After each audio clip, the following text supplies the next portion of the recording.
je veux le faire. On va arriver petit à petit. Donc, il rend cette femme féconde pour un but. Donc, si Dieu veut atteindre un but dans ta vie, te donner un Samuel, te donner un, je ne sais pas, un Jean-Baptiste, il s'en fout de l'état de ton corps, de ta matrice, de tes ovaires et de tes trompes. Parce que par essence, tu as un corps normal. On y va? On y va? Alléluia, je n'ai pas fini. Genèse 17, verset 17 à 19. Abraham, alléluia, qui a reçu la promesse d'être fécond, d'être fécond, c'est vrai, d'être riche et d'être une source de bénédiction. La promesse était là, mais Dieu devait parler de ça à Sarah. Et Isaac naquit dans le sein de Sarah qui était vieille, qui avait 90 ans. Alléluia.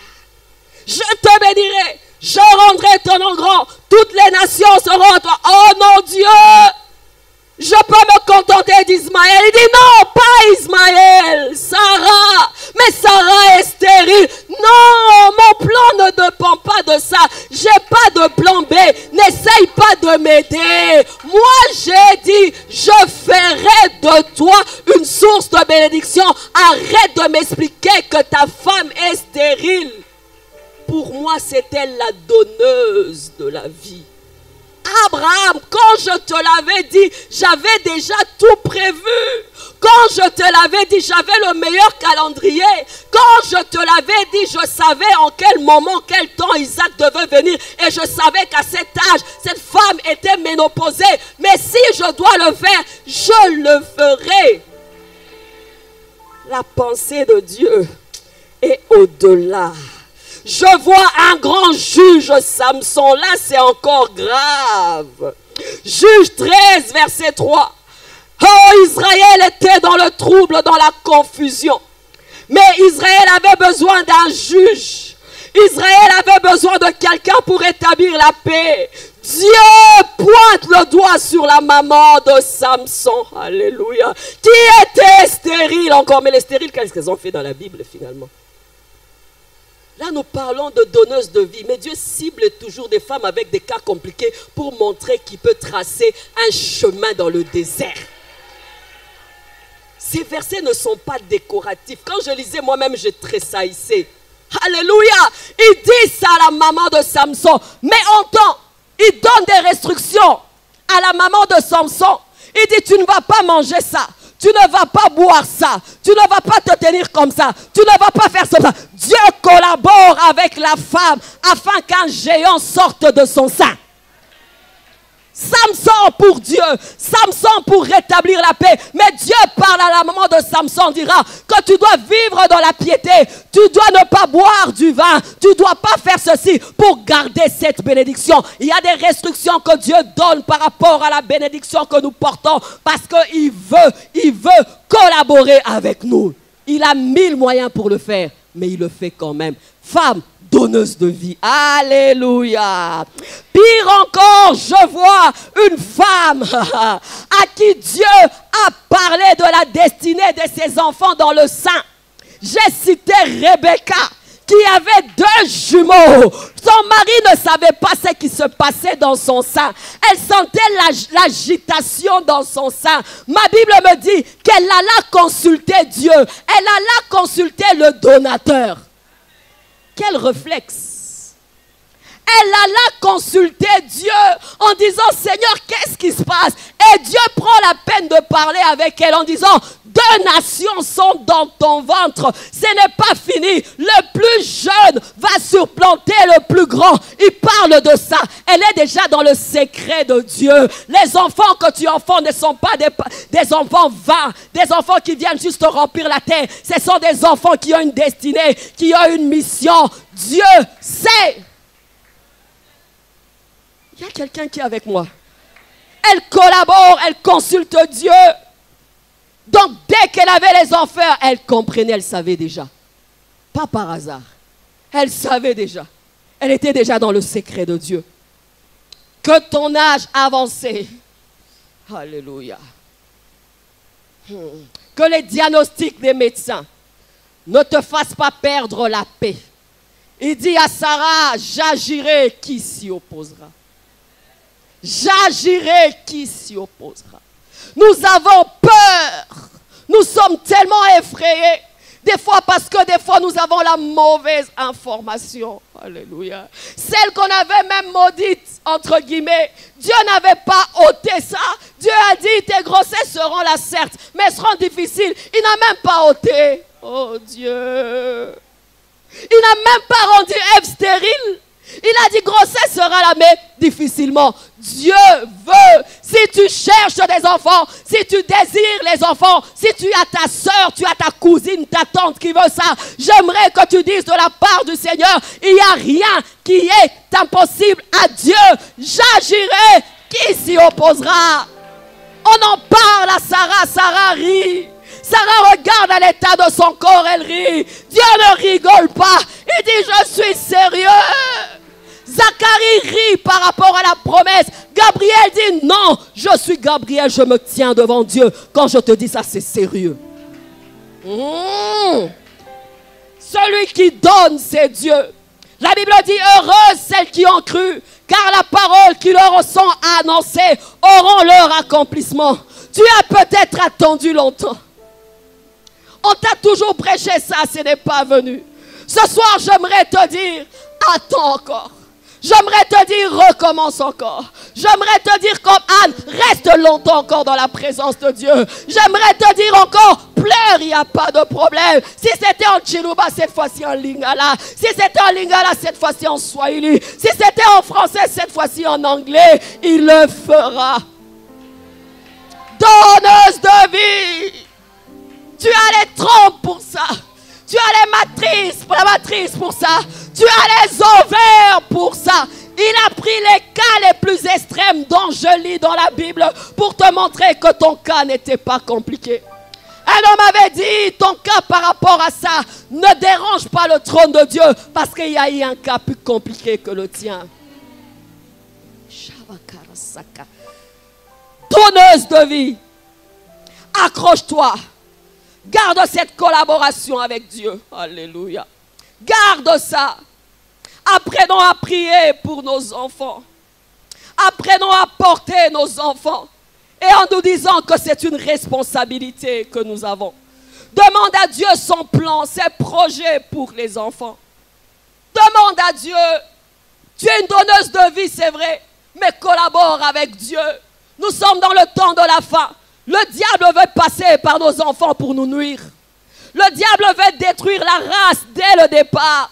Je te demande s'il te plaît, ne sois pas distrait. Présente tes enfants devant Dieu, jeûne pour eux et demande à Dieu quelle est leur destinée. Qu'est-ce que tu attends d'eux? Ça sera qui cet enfant? Et qu'est-ce que je dois faire? Alléluia, porteuse de vie. Tu peux tout dire à une épouse. Tant qu'elle n'a pas d'enfant, elle n'a pas la paix. Pourquoi? J'ai l'impression que dans son subconscient, elle sait qu'elle doit le faire. La Bible dit, donne des exemples, elle dit comme la femme. Lorsque la femme stérile, tant qu'elle n'a pas, elle n'est pas satisfaite. Je t'en parle peut-être dans cette assemblée. Toi, tu as eu facile. Je t'en parle peut-être pour toi. Tu penses que c'était seulement un programme avec ton mari. Et là, tu as pu enfanter. Mais moi qui te parle, j'ai fait 9 ans sans enfant. 9 ans sans enfant. Quand je dis que les enfants viennent de Dieu, je sais ce que je te... Quand je te dis que l'effort n'a pas suffi pour avoir des enfants, je sais ce que je te dis. Quand je te dis que peu importe les louanges du mari comme était Elkana, ça ne me suffisait pas. Lorsque je lisais la Bible, il y avait comme un contraire, un contraste. Je disais, Seigneur, je veux vivre la vérité. Seigneur, je veux vivre le cas de Sarah, le cas de Rebecca, le cas de Rachel, les cas les plus extrêmes. Donne la vie à mes trompes, donne la vie à mes matrices, donne la vie que ta vie Zoé, cet esprit qui était venu couvrir Marie, me couvre et me donne toutes les capacités d'engendrer. Il y a quelqu'un qui me comprend. 9 ans. Mais je lisais, on me disait, je suis une donneuse de vie. On me disait, vous servirez l'Éternel. Alléluia. Et vous ne serez pas stérile et vous n'allez pas avorter. Mais je n'avais que des avortements, des fausses couches. Une série pas possible. Et là, je devais comprendre et me connecter à ça. Alléluia. Tu pries jeune. Mais la connaissance de mon essence et de ces passages m'ont beaucoup aidé. Je connaissais mon identité en Dieu. Je savais que j'étais une source de bénédiction. Je savais que j'étais une donneuse de vie. Et quand je ne voyais pas ça dans ma vie, j'accrochais tous ces passages dans une chambre secrète. Tous ces passages dans une chambre secrète. J'avais acheté un berceau et des habits pour bébé. Au bout de 5 ans, ça avait vieilli. Au bout de 6 ans, on devait déménager. Mais je disais, Seigneur, je suis une donneuse de vie. C'est que le dessin t'a dit. C'est que les diagnostics t'ont dit. Tu as peut-être des trompes bouchées. Tu as peut-être des ovaires qui ne fonctionnent pas. J'aimerais le crier haut et fort ce soir. Tu es une donneuse de vie. Il dit à Sarah, y a-t-il quelque chose de trop difficile pour moi? Et plus encore, je ne suis pas Seigneur. Je suis sous Abraham. Je suis sous Jésus. Le joug est passé. Seigneur, ôte le joug. Donneuse de vie. Donneuse de vie. Il dit, je ferai de toi une source de bénédiction. Donc je ferai de toi une donneuse de vie. C'est moi qui le fera. Rachel demande à Jacob, il dit, mais rends-moi, donne-moi des enfants, sinon je meurs.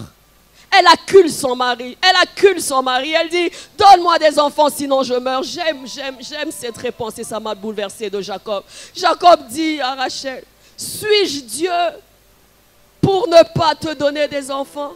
Suis-je Dieu?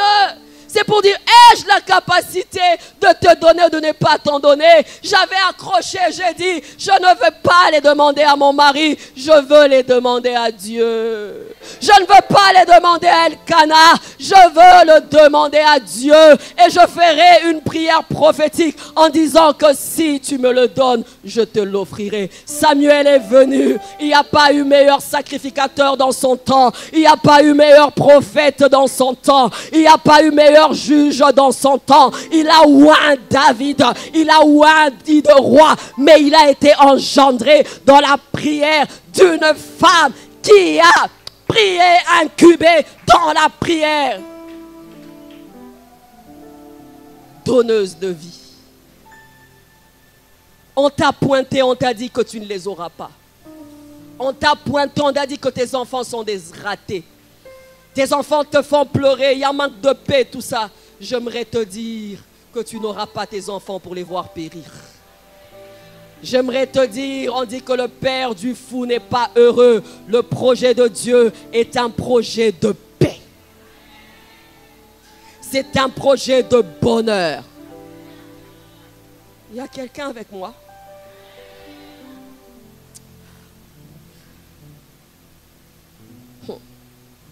Tu n'es pas vide. Tu n'es pas vide. Tu es une donneuse de vie. Tu es une vigne féconde dans ta maison.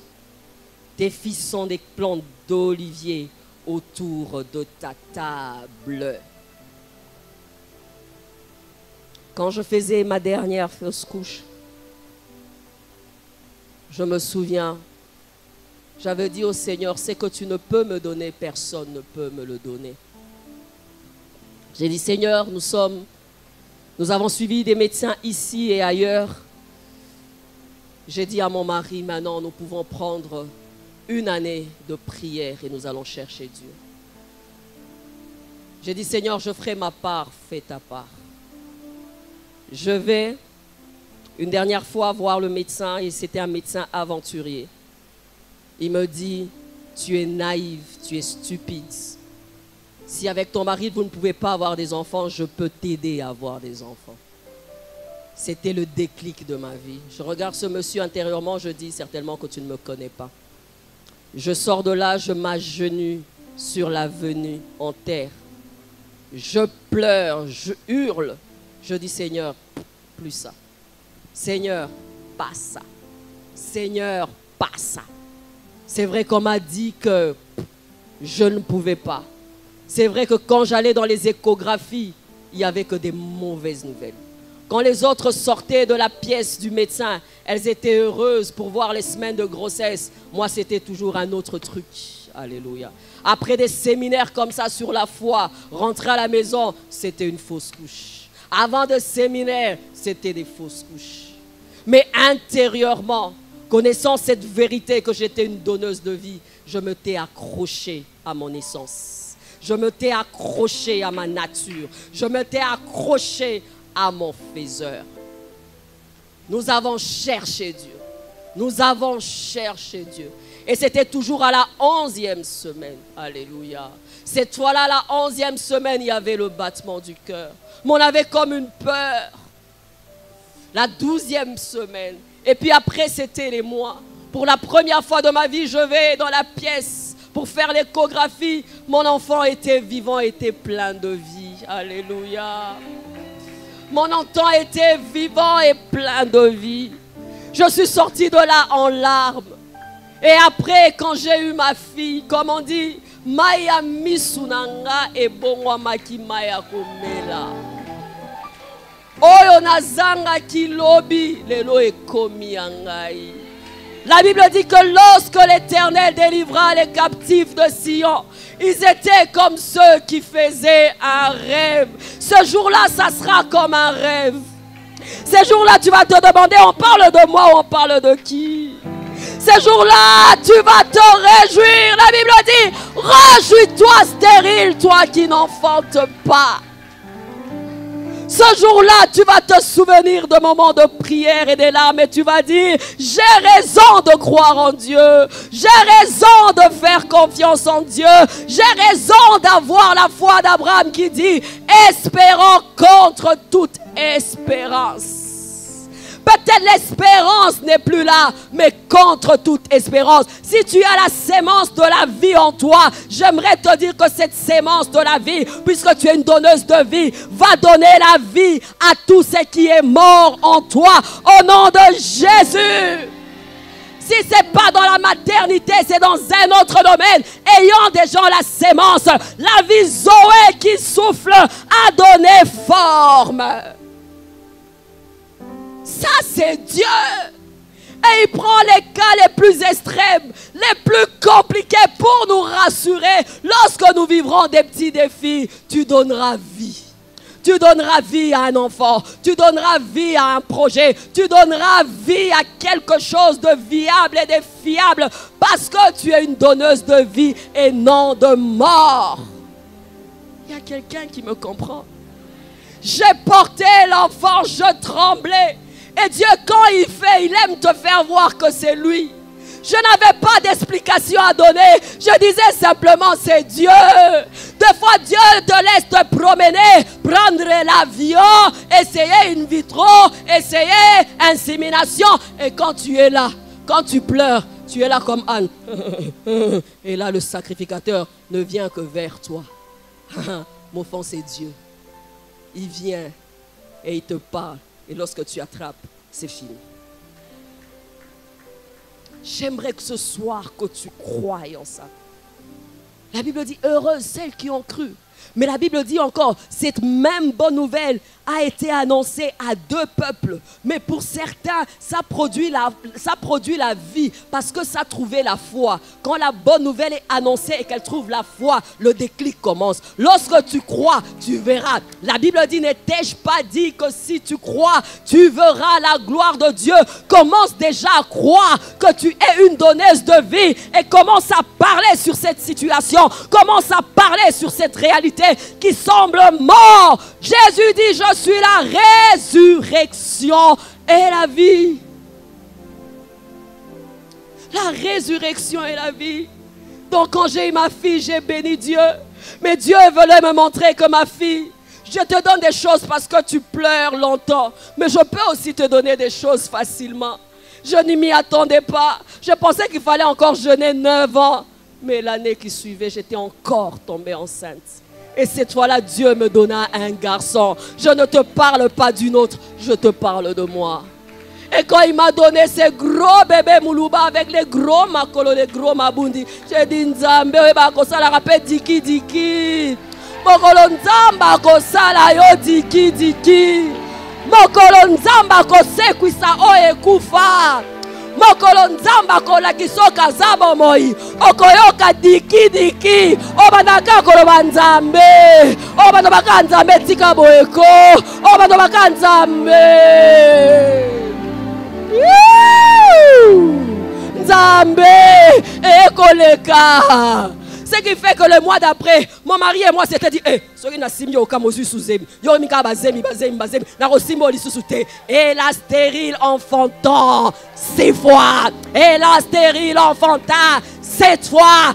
Anne n'a pas seulement eu Samuel, après elle en a eu plusieurs. Et ça reste comme une histoire indélébile dans mon cœur. C'est comme les traces de Dieu, les traces de la main de Dieu. Tu peux tout me voler, mais tu ne peux pas me voler cette histoire. C'est la plus belle histoire de ma foi. Je peux dire que tout est possible à Dieu. Rien n'est impossible à celui qui croit. Moi, quand je lis des versets comme ça, je crois comme un enfant parce que j'ai expérimenté cela. Femme donneuse de vie, es-tu ici? Es-tu ici? Ne sois pas désespéré. Ne te lamente pas. Job 14 dit, j'aurai de l'espoir tout le temps de ma souffrance jusqu'à voir mon état changer.